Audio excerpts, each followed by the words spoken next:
Hello everyone, I am घोष वादियास this side and welcome to the video. आज इस वीडियो के अंदर एक बहुत ही तगड़ी चीज सीखने वाले हैं, that is objection handling. Objection समझते हो ना आप? सामने वाला इंसान आपसे बहुत सारे सवाल करता है। जब भी वो प्रेजेंटेशन देखता है, जब भी वो प्लान समझता है, तो वो सामने वाला इंसान आपसे बहुत सारे सवाल पूछेगा। बहुत सारे ऐसे बहाने भी होते हैं कि मेरे पास टाइम नहीं है, ठीक है, मेरे पास यार सच में बहुत बिजी रहता हूं मैं, मेरे को तो पापा से पूछना पड़ेगा, मम्मी से पूछना पड़ेगा, ठीक है, मुझे अपनी बीवी से पूछना पड़ेगा, मेरे पास पैसे नहीं है। बहुत सारे ऐसे ऑब्जेक्शंस होते हैं, उनको आपको हैंडल कैसे करना है वो चीज सीखने वाले हो। और इस वीडियो के एंड में मैं आपको ना एक ऐसा फ्रेमवर्क देने वाला हूं जिससे कोई भी ऑब्जेक्शन हो, आप अगर उस फ्रेमवर्क को यूज करोगे ना, सामने वाला इंसान 100% आपके साथ ज्वाइन करने के चांसेस उसके बढ़ जाएंगे। राइट, तो शुरू करते हैं। सबसे पहली चीज, बहुत सारे लोग ना भागने लगते हैं जब भी कभी भी ऑब्जेक्शन पुट करता है सामने वाला इंसान। तो कई लोगों की प्रॉब्लम ये होती है कि ऑब्जेक्शन पुट कर रहा है, अरे यार ये तो नेगेटिव बंदा है, इससे तो बात ही नहीं करनी, ये तो नेगेटिव इंसान है। नहीं, हो सकता है उसको सच में क्लैरिटी चाहिए, हो सकता है वो सच में समझना चाहता हो। कभी कभार होता भी है ऐसा कि सामने वाला इंसान आपसे बहुत सारे सवाल पूछ रहा है और आपको ये फीलिंग आ जाए कि ये टाइम खराब कर रहा है मेरा। अगर ऐसी फीलिंग आ जाती है तो ठीक है, आप नेक्स्ट वन पे मूव कर सकते हैं। बट हर केस में अगर आप ऐसा करोगे ना कि सामने वाला थोड़े बहुत सवाल पूछ रहा है आपसे और आप सीधा मतलब हाथ जोड़ रहे हो, आप भाग रहे हो, तो वो चीज कभी नहीं करनी। दूसरी बात, अपने मतलब काम को समझो, अपने जॉब को समझो। हमारा काम क्या है यार? अगर हम मार्केटिंग प्रोफेशन के अंदर हैं, हमारा काम ही तो ये है ना कि सामने वाले के माइंडसेट को हम तोड़ पाए।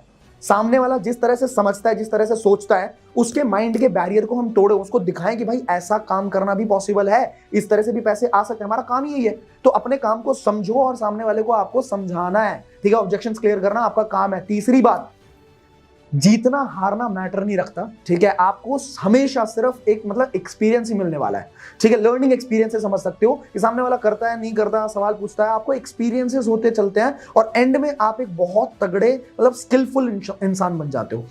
तो treat it like a game, एक गेम की तरह खेलो कि बार बार हारेगा, बार बार होता है ना। बचपन में खेलते थे मारियो, याद है?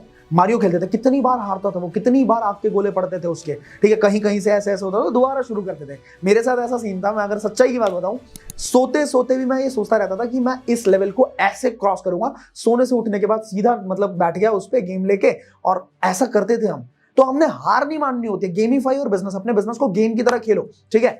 अब ऑब्जेक्शंस होते क्या है, क्वेश्चंस होते क्या है, थोड़ा समझते हैं। कई बार क्या होता है, ऑब्जेक्शंस लोग सामने वाला इंसान ना सिर्फ थोड़ा सा स्मार्ट साउंड करने के लिए पूछता है, ठीक है, स्मार्ट दिखने के लिए। कई बार ऐसा देखा है मैंने कि ऐसे कैसे मान लूं, मतलब अगर आप कोई बात बता रहे हो तो उसको स्मार्ट दिखना है वहां पे, अरे यार ये कैसे हो सकता है, ठीक है, इस प्रोडक्ट में क्या इंग्रेडिएंट है। उसने जिंदगी में कभी किसी प्रोडक्ट के इंग्रेडिएंट देखे हो ना देखे हो, बट आपसे पूछ सकता है कि इस प्रोडक्ट में क्या इंग्रेडिएंट है। तो कभी कभार ऐसा होता है कि सामने वाला सिर्फ स्मार्ट दिखने के लिए आपसे सवाल पूछ रहा है। कई बार ऐसा होता है कि उसको सच में क्लैरिटी चाहिए, सच में क्लैरिफिकेशन चाहिए, सच में वो समझना चाहता है। और कई बार ऐसा भी होता है कि उसका ना मतलब रिफ्लेक्स एक्शन काम कर रहा है। रिफ्लेक्स एक्शन समझते हैं आप? उसको समझ में नहीं आ रहा कि वो क्या कर रहा है, लेकिन वो कर रहा है। जैसे कई बार होता है कि अगर आप चल रहे हो रोड पे, ठीक है, अगर आप शॉपिंग मॉल के बाहर या फिर कहीं मतलब बाजार होता है उसमें आप चल रहे हो, वहां पे कोई इंसान आ गया आपके पास, ठीक है, आपको बेल्ट देने की कोशिश कर रहा है या आपको चश्मा देने की कोशिश कर रहा है। जैसे बोलता है भाई साहब, अरे नहीं नहीं यार, हो सकता है आपको चाहिए भी हो सकता है अगर आप उधर देख लो तो हाँ क्या पता आपके काम की चीज दी जाए। अरे नहीं नहीं यार, हमारा रिफ्लेक्स सेक्शन है। किसी शोरूम में भी अगर जाते हैं, वहां पे अगर सेल्समैन आ जाए, सर कोई हेल्प कर दूं, कुछ चाहिए आपको, आप घुसे इसलिए हो क्योंकि आपको चाहिए, लेकिन आप बोलते नहीं नहीं नहीं नहीं, तो वो रिफ्लेक्स एक्शन काम करता है। तो कई बार लोगों का रिफ्लेक्स एक्शन भी काम करता है, उनके पहले के जो एक्सपीरियंसेस हैं उस हिसाब से ऑब्जेक्शंस को पुट करेंगे। हमारा काम क्या है? ऑब्जेक्शंस को क्लियर करना हमारा काम है। अब अगर आपको ये समझना है कि किसी के भी ऑब्जेक्शन को हम तरीके से कैसे हैंडल करेंगे, ठीक है, पूरा फ्रेमवर्क कैसा है,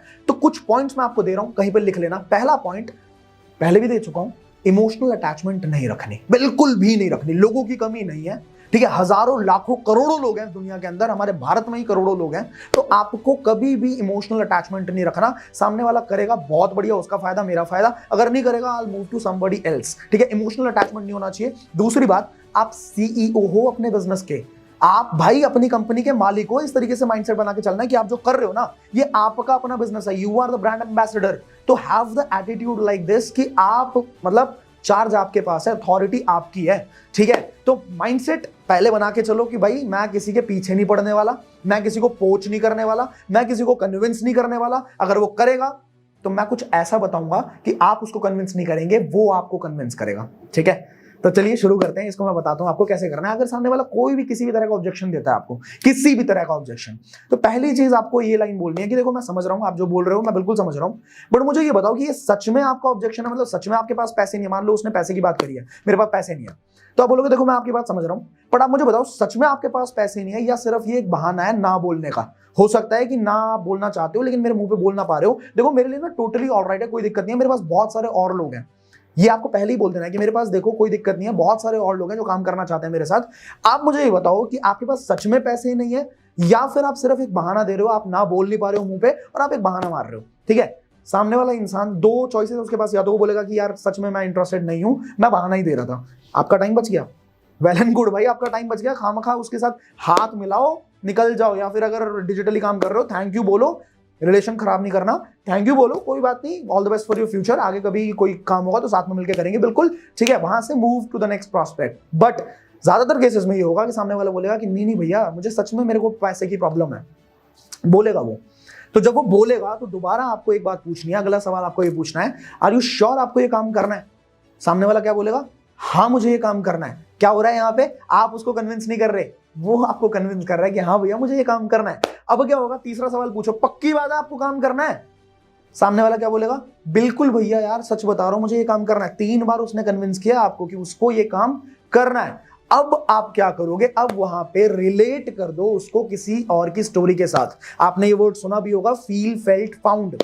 आप जो भी उसकी प्रॉब्लम थी ना, उस प्रॉब्लम के साथ किसी ना किसी की स्टोरी को आप रिलेट कर सकते हो कि देखो अगर मान लो पैसे की प्रॉब्लम है, वैसे तो मैं एक एक प्रॉब्लम के ऊपर वीडियोस बनाने वाला हूं, पूरी सीरीज निकलेगी ऑब्जेक्शन हैंडलिंग की, बट अगर मान लेते हैं पैसे की प्रॉब्लम है तो आप वहां पे ना एक एग्जांपल शेयर कर सकते हो उसके साथ कि मुझे एक बात बताओ, मैं आपको कोच कर देता हूं थोड़ा, आपसे एक सवाल है मेरा कि आप मुझे बताओ आप सबसे ज्यादा प्यार किससे करते हो इस जिंदगी में? सबसे ज्यादा प्यार किससे है? हो सकता है वो बोले मेरे पापा से, मम्मी से, किसी से भी। तो आप ये सोचो कि मतलब मान के चलो अगर आज आपकी मम्मी को या आपके पापा को लेट्स सपोज एक जेल हो जाती है, ठीक है, वो भी इस चीज के लिए जो क्राइम उन्होंने किया ही नहीं है, मतलब गलती से गलतफहमी से उनको जेल हो जाती है और बेल अमाउंट जो है वो 25,000 रुपए है। अब मुझे बताओ रात भर उनको जेल में रहने दोगे या 25,000 रुपए अरेंज करोगे? क्या बोलेगा? भाई मैं अरेंज करूंगा, कहीं से भी अरेंज करूंगा, बिल्कुल अरेंज करूंगा। तो वही तो करना है, आप यहाँ पे अरेंज करो, अपने आप को इस फाइनेंशियल जेल से बाहर निकालो ना। फाइनेंशियल जेल ही तो है भाई कि आज कुछ करने का मन कर रहा है लेकिन पैसे नहीं है, तो आज अगर नहीं है कल भी नहीं होंगे और परसों भी नहीं होंगे और नहीं ही होंगे फिर। ठीक है, तो अगर आज निकलना है तो अरेंज कर सकते हैं हम। दूसरा आप ये भी बोल सकते हो कि बात बताओ, लेट्स सपोज एक जमीन मिल रही है आपको, ठीक है, जिसकी जमीन है उसके ना बेटी की शादी होने वाली है मान के चलते हैं, और उस जमीन की कीमत आज 10 लाख रुपए है और उसके थोड़े टाइम के बाद ही वहां से मेट्रो निकलने वाली है, उस जमीन की कीमत सीधा शूट अप करेगी 40-45 लाख पे पहुंच जाएगी। ठीक है, और उसके पापा को आज अर्जेंटली पैसे चाहिए क्योंकि उसकी बेटी की शादी है और मान के चलते हैं 2-2.5 लाख रुपए में वो उस जमीन को दे रहा है। क्या करोगे आप? आपको पता लगती है कहीं से ये बात, क्या करोगे? 2 लाख रुपए अरेंज करोगे? नहीं करोगे? आपको पता है 1 साल के अंदर वो 45 लाख की होने वाली, क्या करोगे? अरेंज करूंगा मैं। तो आपके पास अगर कोई मौका होता है जिससे आप बहुत सारे पैसे कमा सकते हो तो आप क्या करोगे? ऑब्वियसली अरेंज करोगे। तो ये चीजें आप समझा सकते हो उस इंसान को। अब फील फेल्ट फाउंड को भी यूज कर सकते हो आप। फील फेल्ट फाउंड मतलब क्या? मैं बिल्कुल समझ रहा हूं आपके पास पैसे नहीं है, अगर आपकी ये प्रॉब्लम थी तो आप अपनी स्टोरी बता सकते हो कि एक टाइम सच में मेरा भी ऐसा था, मेरे पास पैसे नहीं थे, या फिर किसी ऐसे इंसान की स्टोरी को रिलेट कर दो जो जिसको आप जानते हो, जिसके साथ ये सेम प्रॉब्लम हुई थी। और इसीलिए बोला जाता है कि आपको ट्रेनिंग्स का पार्ट होना चाहिए। ठीक है, आपको अलग अलग लोगों की बातें सुनने को मिलती हैं, स्टोरी सुनने को मिलती है, आपको पता लगता है कौन सा इंसान किस प्रॉब्लम से जूझ रहा था और उसकी स्टोरी को बाद में आप रिलेट कर सकते हो कि उनके पास भी प्रॉब्लम थी लेकिन उनको ये बात पता था कि आज अगर ये प्रॉब्लम है, अगर मैं आज भी काम नहीं करता हूं तो कल की डेट में भी ये प्रॉब्लम एग्जिस्ट करेगी। यहां पे एक बात और बोल सकते हो कि bro this is the financial world, ये एक फाइनेंशियल दुनिया है भाई, यहां पे कुछ भी करना है पैसा चाहिए, कुछ भी करना है, मतलब घर से बाहर निकलना है 500 की पत्ती कहीं नहीं गई, कपड़े खरीदने पैसे देने पड़ेंगे, बाल कटवाने पैसे देने पड़ेंगे, जूते पहनने पैसे देने पड़ेंगे, कुछ भी कर, भगवान की लाइन में भी अगर खड़ा होना है ना, मंदिरों में भी जाना है तो वहां पे पैसे देने पड़ते हैं भाई। वीआईपी की अलग से लाइन होती है, आज के टाइम पे ऑक्सीजन सिलेंडर बिक रहे थे, सांस लेना है पैसे देने पड़ेंगे। This is a financial world. ठीक है, तो यहां पे अगर आप कमाना चाहते हो तो इतना पैसा तो अरेंज किया जा सकता है। अब यहां पे आपने कन्विंस नहीं किया, सामने वाले ने आपको कन्विंस किया कि मुझे करना है। सामने वाला इंसान, मेरे साथ बहुत बार ये हुआ है, सामने वाला इंसान कहता है यार आप बिल्कुल सही बोल रहे हो भाई, मैं करता हूं कुछ ना कुछ जुगाड़ करता हूं। देखो अगर सामने वाले को ये फीलिंग आ गई कि इस प्रोफेशन में इस काम से उसका फायदा होने वाला है तो आपको बताने की जरूरत नहीं है कि वो कहां से अरेंज करेगा, वो खुद कर लेगा। इतना समझदार वो है। उसका जब फोन टूटता है ना, उसका अगर गलती से फोन टूट गया तो अगले 4 दिन के अंदर दोबारा से फोन कैसे लेके आना है उसे, वो अरेंजमेंट बिठा लेता है क्योंकि उसकी बाबू वेट कर रही होगी। समझ रहे हो? तो आपको सिर्फ इस फ्रेमवर्क पे काम करना है कि कन्विंस नहीं करना सामने वाले को, ऐसा कुछ करना है कि वो हमें कन्विंस करें। तो इस फ्रेमवर्क को याद से तभी यूज करना, आप कहीं पे लिख लेना इस बात को, जो बात मैं आपको अभी बताने वाला हूं। इस फ्रेमवर्क को हमें तभी यूज करना जब आप कंफर्म हो कि सामने वाले को ये फीलिंग आ चुकी है कि इस प्रोजेक्ट से उसका फायदा होने वाला है। ठीक है, या तो प्रेजेंटेशन एंड करने के बाद आप ये बताएं, या तो प्रेजेंटेशन के बाद भी जब ट्रेनिंग कंप्लीट हो जाए ना, और उसके बाद जब फाइनल क्लोजिंग करने का टाइम आया, जब बिलिंग करवाने का टाइम आया, उस टाइम पे आपको इस फ्रेमवर्क को यूज करना है। ठीक है, अगर शुरुआत में प्रेजेंटेशन लेने से जस्ट पहले ही वो पूछता है कि भैया मेरे पास तो पैसे ही नहीं है, आप बताओ कहीं इन्वेस्टमेंट तो नहीं लगेगी, उस टाइम पे इस फॉर्मूला को यूज करोगे, इस फ्रेमवर्क को यूज करोगे, कोई फायदा नहीं होने वाला है। उस टाइम पे पता है आपको क्या यूज करना है, मैं आपको बता देता हूं अभी। उस टाइम पे आपको एग्जैक्टली एक लाइन आप बोल सकते हो जो मैं हमेशा ये बोलता हूं कि एक बात बताओ ब्रदर, अगर मुझे पता है कि एमबीए करने से मैं कंफर्म हूं कि एमबीए करने के बाद मुझे 50,000 की नौकरी लगने वाली है, तो एमबीए करने में अगर 1.5 लाख रुपए की इन्वेस्टमेंट करनी पड़े, 2 लाख की करनी पड़े, 3 लाख की करनी पड़े, मैं कहीं से भी लगा दूंगा वहां पे पैसा, बिकॉज मुझे कंफर्मेशन है कि मेरी 50,000 की नौकरी लगने वाली है। बट मान के चलो मार्केट में कोई ऐसा कोर्स है जिसकी कीमत सिर्फ 500 रुपए है, बट मैं श्योर नहीं हूं कि इस 500 रुपए के कोर्स को करने के बाद मुझे 50 रुपए का भी फायदा होगा या नहीं होगा, मुझे नहीं पता। तो मेरी जेब से 500 रुपए भी नहीं निकलेंगे, किसी की जेब से, आप अपनी छोड़ो, मेरी जेब से भी 500 रुपए नहीं निकलेंगे। कंफर्म है? तो कहता हाँ भैया ये बात तो सही है। तो जब तक हमें पता ही नहीं है कि इस प्रोजेक्ट में होने क्या वाला है, जब तक हमें पता ही नहीं कि इस बिजनेस से हमारा क्या फायदा हो सकता है, होगा भी नहीं होगा, हमें नहीं पता, तो तब तक इन्वेस्टमेंट की तो बात ही नहीं आती। इस ऑब्जेक्शन को आप शुरुआत में ऐसे किल करोगे। ठीक है, प्रेजेंटेशन के बाद भी अगर इस तरह का कोई सवाल पूछता है इंसान, तो आप ये बोल सकते हो कि ब्रदर अभी सिर्फ आपको इन्फॉर्मेशन मिली है, अभी आपको कंपनी के बारे में थोड़ा बहुत पता लगा है, प्रोडक्ट के बारे में पता लगा है, थोड़ा बहुत प्लान के बारे में पता लगा है।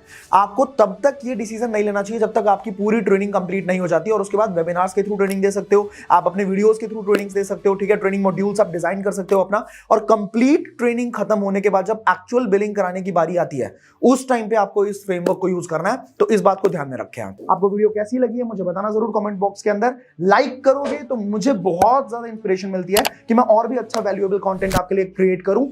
पहली बार चैनल के ऊपर आए हो, सब्सक्राइब कर लेना, चैनल को बेल आइकन हिट कर देना अगर इस तरह की वीडियो आपको और देखनी हो। अगली बार जब भी वीडियो अपलोड होगी आपके पास नोटिफिकेशन आ जाएगा। एंड शेयर कर दो इसको पूरी टीम के साथ, सो दैट उनको भी पता रहे कि एक एजुकेशनल तरीके से ऑब्जेक्शंस कैसे हैंडल करना है। अभी बहुत सारी वीडियोस आने वाली ऑब्जेक्शन हैंडलिंग के ऊपर, so stay tuned. I will see you in the next video. Till the time, play big.